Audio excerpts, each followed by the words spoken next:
चले, एक काम तो हमें ये करना है कि हम सिंपल सर्च करेंगे डाउनलोड पाइथन, और फिर यहाँ पे आप चले जाएं डाउनलोड पाइथन। तो इधर आपको ये लिंक नज़र आ जाएगा, जो भी लेटेस्ट वर्जन है उसको डाउनलोड कर लें। जैसे यहाँ पे मेरे पास अभी 3.1 3.5 आ रहा है, इसको डाउनलोड करें। ये विंडोज़ का सेटअप है, एक्जी फाइल है, इसको रन कर दें, नेक्स्ट पे क्लिक कर दें, ये इंस्टॉल कर देगा, पाइथन इंस्टॉल हो जाएगी। दूसरा काम आपको ये करना है कि आपको डाउनलोड करना है जनाब VS code, visual studio code, VS space code. ये आपके सामने लिंक आ जाएगा, download visual studio code. Download visual studio code पे आप जाते हैं तो यहाँ 3 ऑप्शन नज़र आ रहे होंगे, विंडोज़, मैक और लिनक्स के लिए। तो आप विंडोज़ वाला यहाँ से बटन पे क्लिक कर दें, खुद ही आपके हिसाब से, सिस्टम के हिसाब से डाउनलोड कर लेगा उसको। बस फिर सेटअप को नेक्स्ट नेक्स्ट नेक्स्ट करना है, तो आपके पास VS कोड इंस्टॉल हो जाएगा। ठीक है, बस इसमें एक चीज़ का ख्याल रखिएगा कि पाइथन जब आप इंस्टॉल कर रहे हो तो इसका जब आप सेटअप रन कर रहे होंगे तो ये आपसे कुछ चीज़ें पूछेगा। मिसाल के तौर पे अगर आप इसका मैं सेटअप दोबारा से रन करता हूँ तो ये कुछ इस तरीके से सेटअप आएगा।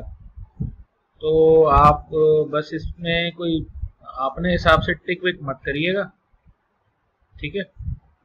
और कोई इशू हो तो मुझे बता दीजिएगा। बहरहाल मेरे ख्याल है कोई ऐसा मसला आएगा नहीं, बस नेक्स्ट नेक्स्ट नेक्स्ट कर दीजिएगा। अच्छा, दूसरी बात ये कि जब ये इंस्टॉल हो जाएगा आपके पास, पाइथन भी इंस्टॉल हो गई, VS कोड भी इंस्टॉल हो गया, उसके बाद इस तरीके का आपके पास यहाँ या डेस्कटॉप पे ऑप्शन नज़र आ रहा होगा विजुअल स्टूडियो कोड का। इसको आप क्लिक कर देंगे तो विजुअल स्टूडियो कोड स्टार्ट हो जाएगा। अच्छा, विजुअल स्टूडियो कोड पे पाइथन का कोड आप कैसे रन करेंगे, उसका तरीका ये है जनाब कि आप ये कर सकते हैं कि जनाब डेस्कटॉप पे कहीं भी जाएं और एक अदद नया फोल्डर बना लें। ठीक है, राइट क्लिक करके एक फोल्डर बना लें, न्यू फोल्डर। इसका नाम आप रख दें पाइथन GUI। ठीक है, अच्छा, फिर यहाँ पर VS कोड में आके ना, अब आप पहली दफ़ा ओपन करेंगे तो ओपन फोल्डर नज़र आ रहा होगा, और अगर ना भी नज़र आ रहा है तो यहाँ पे ओपन फोल्डर नज़र आ रहा होगा स्टार्ट पेज पे। यहाँ पे भी नहीं आ रहा तो फाइल में चले जाएं, यहाँ पे ओपन फोल्डर है, या control K plus control O कर दें, कोई भी ऑप्शन आप यूज़ कर लें, ओपन फोल्डर। और फिर आप चले जाएं डेस्कटॉप पे, और डेस्कटॉप पे जाके ये जो अभी पाइथन GUI वाला फोल्डर बनाया है इसको ओपन कर लें, तो ये फोल्डर को ओपन कर लेगा। ठीक है, अच्छा, अब ये जो फोल्डर है पाइथन GUI, ये आपको यहाँ एक्सप्लोरर में नज़र आ रहा होगा। इस पे ऑप्शन पे क्लिक करेंगे तो एक्सप्लोरर नज़र आ जाएगा। इस पे जब माउस लेके जाके क्लिक करेंगे तो इस तरीके से ऑप्शन नज़र आ रहे होंगे, new file, new folder, refresh. तो इसमें न्यू फाइल पे हम क्लिक कर रहे हैं, और सपोज मैंने यहाँ पे लिख दिया first.py, तो ये first.py क्रिएट कर देगा। अब ये first.py के अंदर हम कोड लिख सकते हैं। फॉर एग्जांपल मैं यहाँ पे लिख देता हूँ प्रिंट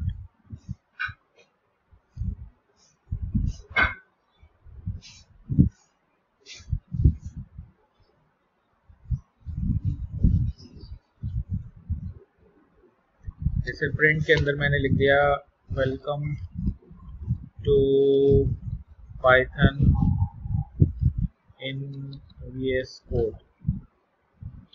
सही है, तो आप देखें इसने खुद ही डिटेक्ट कर लिया है कि वी नीड एन एक्सटेंशन। तो उसने मुझे फॉर्म दिया था, मैंने उस पर क्लिक कर दिया, तो ये एक एक्सटेंशन जो है यहाँ पर पाइथन की इंस्टॉल कर रहा है। इसको थोड़ा सा टाइम दे देते हैं, कितनी देर में ये एक्सटेंशन इंस्टॉल करेगा। अभी इंस्टॉलिंग शो कर रहा है। तो कोड आपका वही है सारा जो आप नॉर्मली गूगल को लैब पे लिख रहे थे, बस ये कि अब आप यहाँ पे आके उसको रन करके उसका आउटपुट चेक कर सकते हैं। नहीं, कुछ काम GUI रिलेटेड VS कोड पे ही करेंगे। आप इस पे भी कर सकते हैं, मर्जी है आपकी।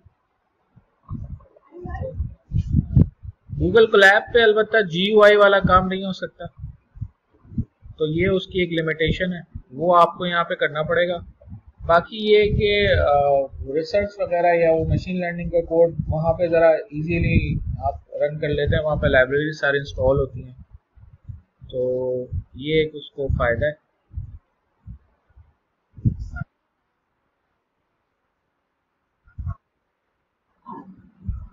विजुअल स्टूडियो तो ज़्यादा हैवी है, VS कोड तो हल्का सा है, ये तो छोटा सा है, हल्का फुल्का सा।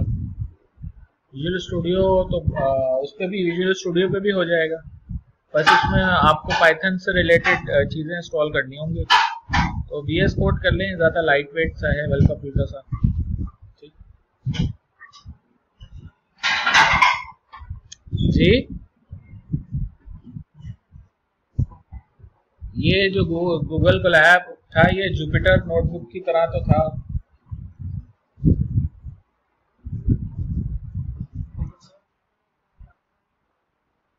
तो वो विजुअल स्टूडियो कोड ऑफलाइन काम कर लेगा,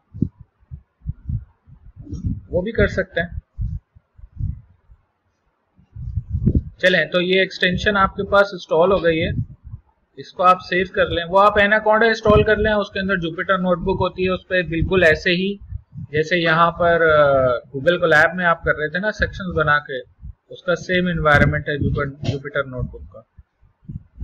इनफैक्ट उसकी एक्सटेंशन भी वही होती है जो गूगल कोलैब की होती है। अच्छा, बहरहाल ये आपका जो है वो एक्सटेंशन भी इंस्टॉल हो गई है और पाइथन इंस्टॉल भी हो गई है। अब आप सिंपली ये कर सकते हैं कि जैसे ये कोड लिखा, अब आपको यहाँ रन का ऑप्शन नज़र आ रहा है, इस पर क्लिक कर दें तो ये आपका कोड रन करके नीचे इसका आउटपुट आपको दिखा देगा। ठीक है, तो दो चीज़ें हमें चाहिए थी, एक हमें चाहिए था पाइथन, पाइथन को हमने इंस्टॉल किया, दूसरी चीज़ हमें चाहिए थी पाइथन की एक्सटेंशन फॉर VS कोड, वो इसने खुद ही डिटेक्ट करके इंस्टॉल कर लिया और हमें आउटपुट दिखा दिया।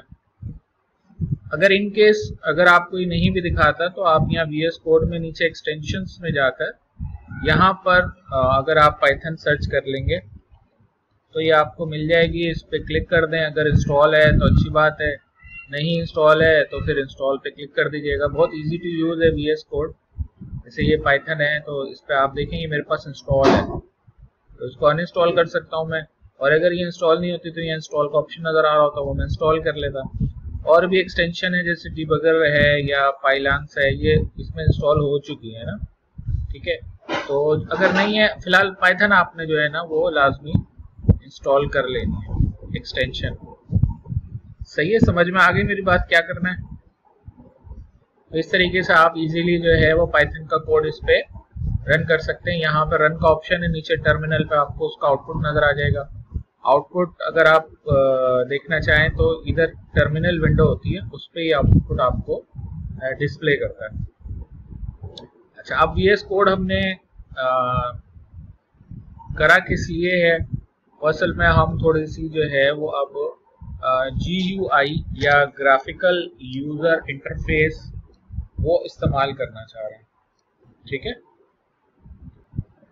अब देखें मैं यहाँ पे क्या कर रहा हूँ कि ये कोड जो है जो यहाँ पे लिखा हुआ था इसको मैंने डिलीट किया। अब मैं यहाँ पे लिख रहा हूँ इंपोर्ट, और मैंने लिखा tkinter। सही है, tkinter एज tk, ये बिल्कुल ऐसा ही है जैसे आप लिखते हैं इंपोर्ट numpy एज np, तो मैंने लिख दिया इंपोर्ट tkinter एज tk। अच्छा, उसके बाद देखिए मैं लिख रहा हूँ root equals to tk dot tk।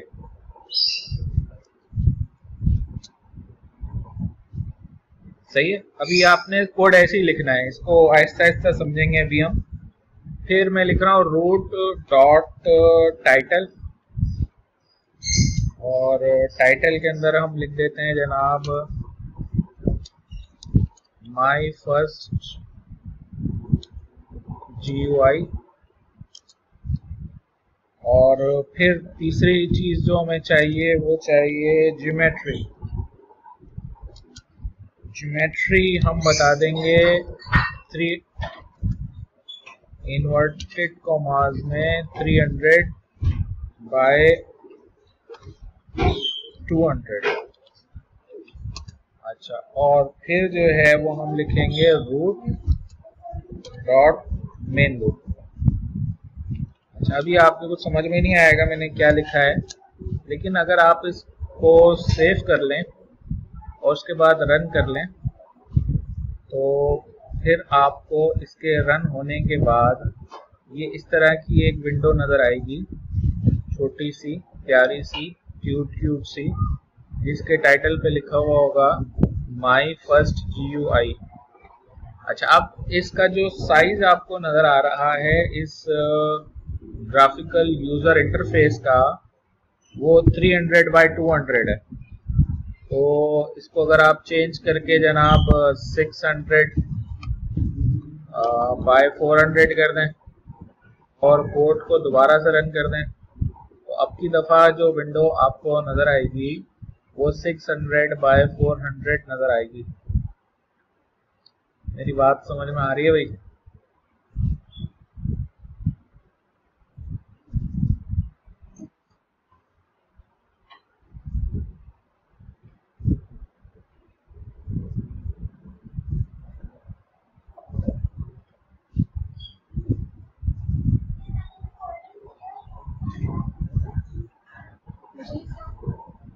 अब देखें ये 600 बाय 400 आ रहा है। अच्छा, ये जो 600 या 400 या 300 200 है, ये depending on your screen resolution थोड़ा कम ज़्यादा होगा, तो वो कोई इतना मसला नहीं है। बस आप देख लीजिएगा कि साइज आप कम, वैसे तो आप इसको खुद भी कम ज़्यादा कर सकते हैं, लेकिन जो इनिशियल साइज है वो वही होगा जो आप वहाँ कोड में डिफाइन करेंगे। ठीक है, समझ में आ रही है मेरी बात? अभी फिलहाल इसको ऐसे ही रन करना है आपने। ये आपका टाइटल है, ये लाइब्रेरी है जिसकी मदद से हम विंडोज बना रहे हैं, तो इस लाइब्रेरी की मदद से बना रहे हैं। ये हमने लाइब्रेरी को रूट के नाम से इनिशियलाइज करा है, कोई भी नाम रख लें। ठीक है, इसको टाइटल दे दिया, इसकी ज्योमेट्री बता दी कि 600 बाय 400, यानी विड्थ इसकी 600 होगी, हाइट इसकी 400 होगी, और मेन लूप कॉल कर लिया तो ये इसको रन कर देगा। ठीक है, नॉर्मली रूट नाम रखते हैं, ये स्टैंडर्ड है, आप कुछ और भी रख सकते हैं। सही है। अच्छा, अब इस कोड के अंदर थोड़ा सा हम चेंज करते हैं। सही है, और क्या चेंज करेंगे हम करेंगे ये कि अब मैं यहाँ पर एक फंक्शन बना रहा हूँ, उसका नाम मैंने रखा से अंडरस्कोर हेलो। ये मैंने पाइथन का फंक्शन बना दिया। सही है, और इसमें जाके मैंने लिख दिया प्रिंट हेलो।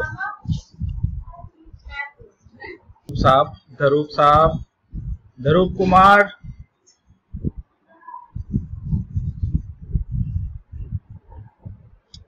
ये पाइथन प्रोग्रामिंग के दरमियान पूरा कॉन्सर्ट चल रहा है। क्या बात है, जबरदस्त। चलो, हाँ जी, तो हमारी डिस्कशन चल रही थी अबाउट GUI। तो अभी हमने सिंपल एक विंडो बनाई थी, और विंडो बनाने के बाद मैंने क्या किया, हेलो का एक फंक्शन बनाया। ठीक है। अच्छा, अब इस फंक्शन को एज इट इज छोड़कर अब मैं बना रहा हूँ एक अदद बटन। बटन कैसे बना रहा है, button equals to TK dot button, और इस अच्छा, स्क्रीन नजर नहीं आ रही भाई आप लोगों को? बाकी लोगों को नजर आ रही है?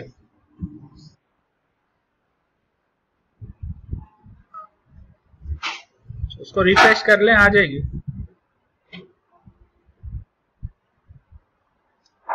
है ना, रिफ्रेश कर लें स्क्रीन को। चले, मैं दोबारा से रीशेयर कर देता हूँ।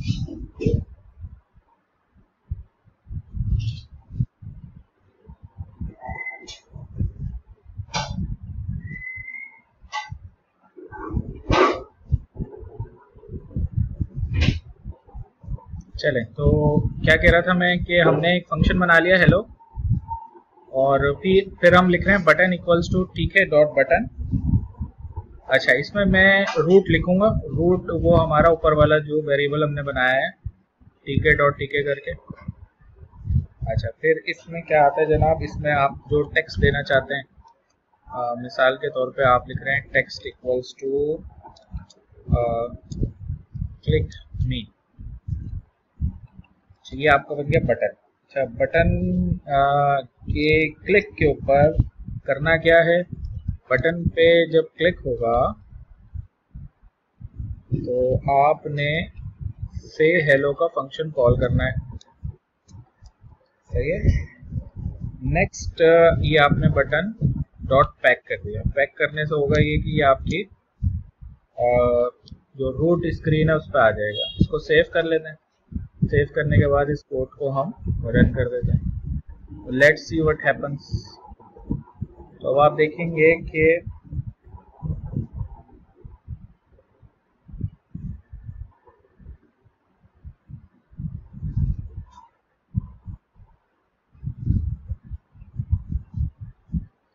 क्या हो रहा है।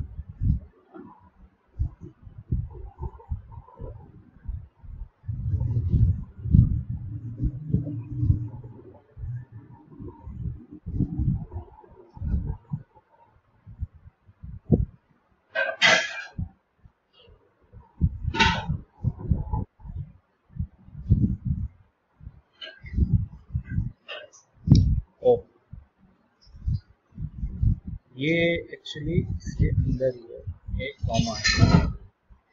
कमांड इक्वल्स टू से hello.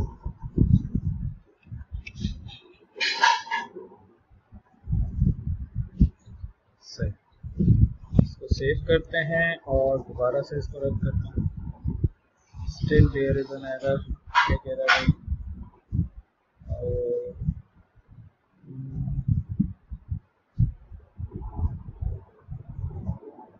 root comma text equals to get me command equals to say underscore hello btn dot bank।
नहीं, ये ज्यादा यूज होती है। 1 मिनट है अपना।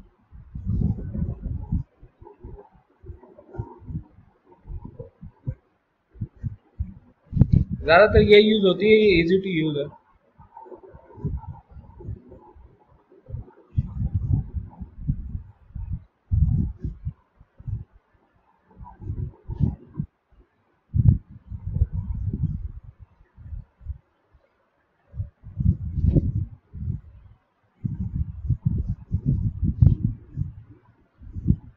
ठीक है। अच्छा, इसमें एक चीज का आप ख्याल रखें कि बस ये वाली लाइन जो है ना, ये आप जरा कट करके एंड में ले जाए।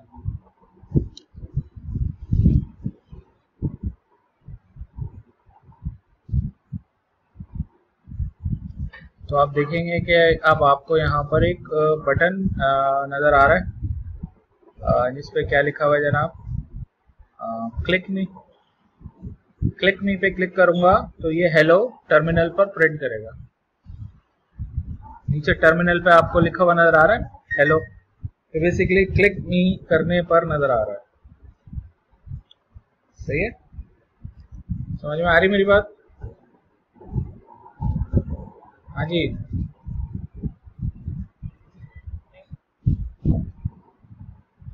चलें, तो अभी हमने क्या बनाया है, एक सिंपल बटन बनाया है अपनी स्क्रीन के ऊपर और उसको पैक करवा दिया। पैक करने से वो हमारे रूट पर ऐड हो गया। सही है। और फिर अभी और भी चीज़ें आप चाहें तो इसके अंदर ऐड कर सकते हैं। फॉर एग्जांपल हम ये कर सकते हैं कि इसके अंदर एक लेबल ऐड करवा दें। ठीक है, तो बटन से पहले एक लेबल ऐड करवा देते हैं। सही है, बटन से पहले हम एक लेबल ऐड करवाते हैं, label equals to tk dot label. अच्छा, ये जो लेबल होगा हमारा ये रूट के ऊपर होगा, यानी हमारी जो विंडो है उसके ऊपर होगा। इसका जो टेक्स्ट होगा वो होगा एंटर योर नेम, और फिर ये के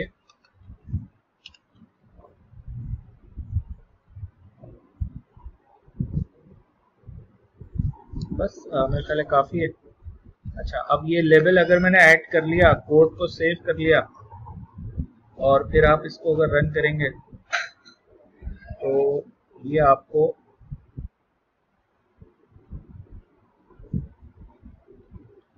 एक आपने काम ये करना होगा कि ये जो लेबल है, इस लेबल को आपने पैक कॉल करना होगा। इसका लेबल डॉट पैक करेंगे तो ये पैक होके स्क्रीन पे नजर आएगा। ठीक है, तो अब जैसे आपको नजर आ रहा है ये पैक फंक्शन इसको उठा के रूट पे दिखा रहा है ना, एंटर योर नेम, देखिए हम लिखा हुआ नजर आ रहा है। ये रूट है, ये जो स्क्रीन है आपकी ये रूट है। ठीक है, तो रूट के ऊपर हमने पहले लेबल को पैक कर दिया, फिर बटन बना के बटन को पैक कर दिया। ठीक है, अब आप इसमें चेंजेस कर सकते हैं। मिसाल के तौर पे अब ये जो लेबल है जो कि आपको स्क्रीन पे नजर आ रहा है, इसको हम थोड़ा चेंज कर सकते हैं। मिसाल के तौर पे इसका फॉन्ट साइज चेंज करते हैं। इसका फॉन्ट हम रख देते हैं एरियल, और साइज हम रख देते हैं 12। ठीक है, अच्छा आप चेक करते हैं इससे क्या फर्क पड़ेगा। तो कोड को आप रन करेंगे तो आप देखें फॉन्ट साइज थोड़ा सा बढ़ गया है। मजीद बढ़ाना चाह रहे हैं तो इसको फॉर एग्जांपल आप 20 कर दें, तो ये आपको जो है वो मजीद फॉन्ट साइज आपको यहाँ पर बढ़ा हुआ नजर आएगा एंटर योर नेम का। सही है।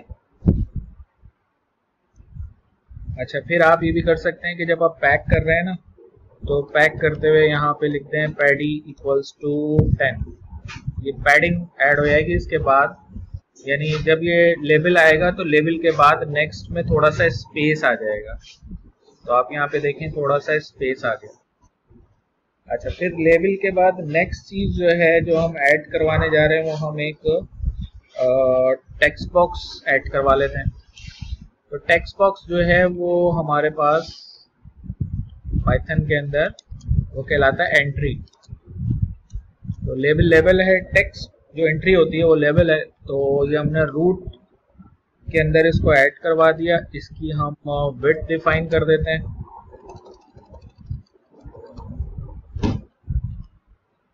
इसकी विड्थ हम डिफाइन कर देते हैं 30। सही है, और फिर ये हम कर देंगे name dot pack.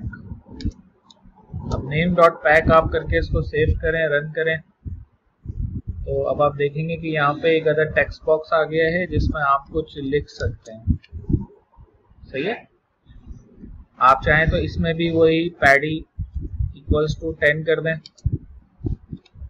Paddy equals to 10 करेंगे तो ये जो आपका टेक्स्ट बॉक्स है इसके बाद थोड़ा सा स्पेस आ जाएगा। सही है। अच्छा, फिर जो है वो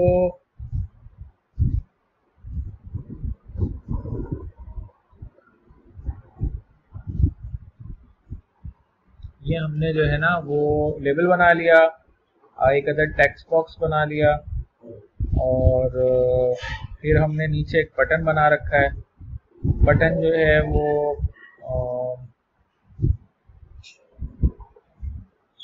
उसमें आप जो है ना वो अगर उसके क्लिक के ऊपर कोई कोड एग्जीक्यूट करवाना चाह रहे हैं तो वो आप जो है ना वो प्रिंट हेलो के जो से हेलो का फंक्शन है उसके अंदर आप कर सकते हैं। समझ में आ रही मेरी बात क्या कर रहा हूं मैं यहाँ? ठीक है, बटन का फॉन्ट साइज हमने चेंज कर लिया। सिमिलरली आप यही फॉन्ट जो है वो अप्लाई कर दें किस पर, एंट्री पर, और ये वाली एंट्री पर। तो लेट्स सी क्या होता है। अब आप जब कोड को रन करेंगे तो ये जो स्क्रीन अब आपको नजर आएगी, तो यहाँ पे आप जो टेक्स्ट लिखेंगे, अब ये नई वाली आएगी, अब देखें कि ये यहाँ पर पासवर्ड वाला भी जो है वो थोड़ा सा चेंज हो गया है। फिर आप थोड़ा सा ये करें कि जैसे लास्ट वाला था बटन से पहले, तो इसमें पैडिंग थोड़ी ज़्यादा कर दें, 40 कर दें, सेव करें इसे, तो आपको जो है वो अब की दफ़ा बटन थोड़ा सा ज़्यादा नीचे नज़र आएगा। ठीक है, समझ में आ रही मेरी बात? तो इस तरह थोड़ा सा इस कोड को रन करके इसको चला के देखें। इसको टाइप करें। पहली बात तो ये कि अपने हाथ से टाइप करें। टाइप करने के बाद जो है वो इसको एग्जीक्यूट करें। अच्छा, अब हम जो है वो करेंगे क्या कि फॉर एग्जांपल हम ये चेक करना चाह रहे हैं कि यूज़र ने नाम इंटर क्या करा है। तो अभी तो हो क्या रहा है कि बटन पर क्लिक हुआ है तो से हेलो कॉल होता है ना, तो से हेलो के अंदर जो कोड हम लिखेंगे वो एग्जीक्यूट होगा जब बटन पर क्लिक होगा। तो अब यहाँ पे क्या करते हैं हम, देखिए मैं यहाँ पर एक वेरिएबल बना रहा हूँ यूजर अंडरस्कोर नेम, और इसमें मैं क्या करता हूँ, इसमें मैं कहता हूँ कि नेम। अच्छा, एक काम ही करें कि ये वाला जो है इसको नेम रखें, इसको आप कर दें पासवर्ड,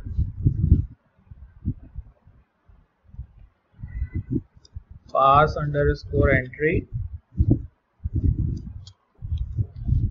ये पासवर्ड वाला टेक्स्ट बॉक्स है और ये नेम वाला टेक्स्ट बॉक्स है, ये नेम अंडरस्कोर एंट्री है। सही है। तो यूजर नेम में यहाँ पे मैं लिख रहा हूँ name underscore entry dot gate. तो इसमें गेट करने से जो भी टेक्स्ट बॉक्स में लिखा होगा वो आपको मिल जाएगा। ठीक है, आप उसको प्रिंट करवा दें, प्रिंट यूजर नेम। इसी तरीके से आप जो है वो यूजर पासवर्ड चेक करें क्या है, वो कैसे मिलेगा आपको, वो आपको मिलेगा पास अंडरस्कोर एंट्री डॉट गेट। सही है, और फिर आप जरा प्रिंट करवा दें यूजर पासवर्ड। सही है, इसको सेव किया मैंने, रन कर दिया। तो अब जो स्क्रीन आपको नजर आ रही है उसमें अब देखें टर्मिनल नीचे चल रहा है। अब मैंने यहाँ पे मिसाल के तौर पे इसरार लिखा और यहाँ पे मैंने लिख दिया 1 2 3 4। लॉगिन पे क्लिक किया तो देखिए इसरार और 1 2 3 4 नीचे टर्मिनल पर प्रिंट कर रही है। तो यानी क्या किया कि ये जो टेक्स्ट बॉक्स में मैंने लिखा वो इसने इस वेरिएबल में रख के प्रिंट करवा दिया, और इसी तरह यहाँ पे करवा दिया। तो आप इस तरीके से यूजर से जो एंट्री है वो उठा के जो है वो इस तरह डिस्प्ले कर सकते हैं। समझ में आ रही मेरी बात? ठीक है। अच्छा, फिर आप ये काम कर सकते हैं कि यहाँ पर जो है वो एक हम लेबल और बना लेते हैं। सबसे नीचे एक लेबल में और बना रहा हूँ बटन के नीचे। यहाँ पे मैं दे देता हूँ पैडी इक्वल्स टू 10। अच्छा, ये वाला जो लेबल है ये है लेबल ग्रीटिंग कर देते हैं इसे, ग्रीटिंग लेबल कर देते हैं इसे। ये बटन के नीचे होगा। बाय डिफॉल्ट इसमें टेक्स्ट एम्प्टी होगा, ठीक है, और बोल्ड होगा टेक्स्ट। सही है। और क्या हम करेंगे, क्या हम करेंगे ये कि जब यूजर अपना नाम लिखता है ना और बटन पर क्लिक करता है, तो ये हमने तो अभी वहां पर दिखाए थे, कहाँ पर, नीचे प्रिंट करवाए थे। लेकिन हम जो है ना वो यहाँ पर ऐसे कर सकते हैं, हम लिखेंगे label underscore greeting dot config, और डॉट कॉन्फिग करके हम जो है वो उसमें उसका नाम लिख देते हैं, मिसाल के तौर पे हेलो यूजर अंडरस्कोर नेम। चलिए देखते हैं अब क्या होगा। यानी ये हमने रन किया,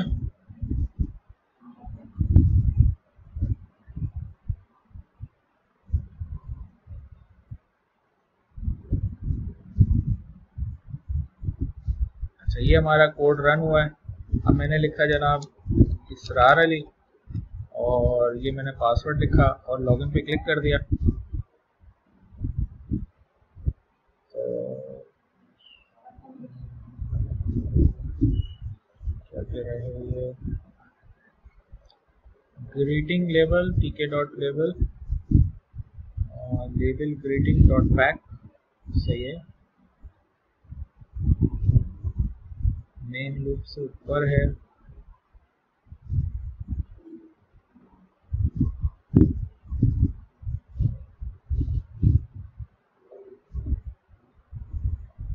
लेबल ग्रीटिंग डॉट कॉन्फिग और टेक्स्ट इक्वल्स टू टेक्स्ट।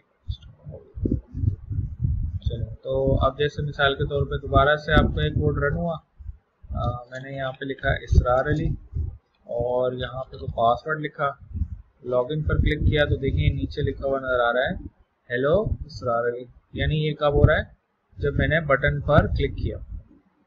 समझ में आ रही मेरी बात?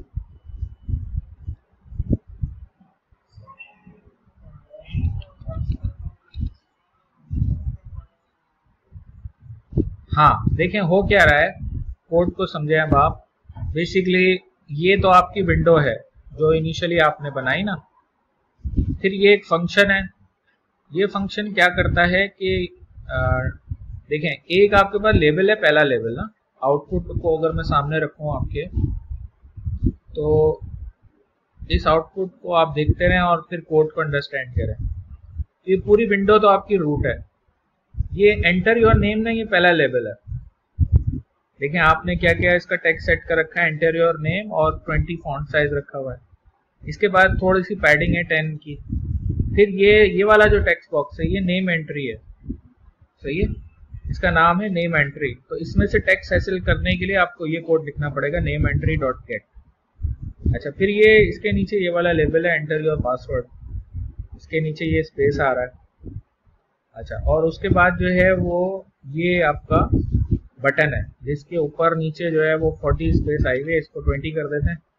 तो ये आपका ये बटन है, ये वाला टेक्स्ट बॉक्स है, इस टेक्स्ट बॉक्स के नीचे आपका बटन है, इसको 10 ही रखते हैं। इस टेक्स्ट बॉक्स के नीचे आपका बटन है, बटन पे लॉगिन लिखा हुआ है, बटन के नीचे थोड़ी सी स्पेस है और नीचे एक खाली लेबल है जिसमें कुछ नहीं लिखा हुआ। अब होता क्या है, अब होता ये है कि जब मैं उस बटन पर क्लिक करता हूँ, कौन से बटन पर, इस बटन पर, तो इसके ऊपर कमांड से हेलो है, यानी जैसे क्लिक होगा तो ये से हेलो फंक्शन कॉल करेगा, ये दोनों टेक्स्ट बॉक्सेस से डेटा उठाता है और ये जो ग्रीटिंग लेबल है उस पर टेक्स्ट दिखा देता है। कौन सा टेक्स्ट दिखा देता है, जो आप दिखाना चाह रहे हैं। मिसाल के तौर पे यहाँ पे मैंने लिखा जनाब वसीम और लॉगिन पे क्लिक किया तो ये बता देगा हेलो वसीम, नीचे दिखा देगा। समझ में आ रही मेरी बात? ठीक है, क्लियर है भाई? हाँ जी, बाकी लोगों को समझ में आ रही है?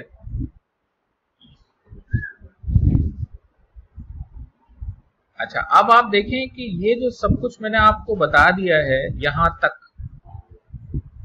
उसमें मैंने आपको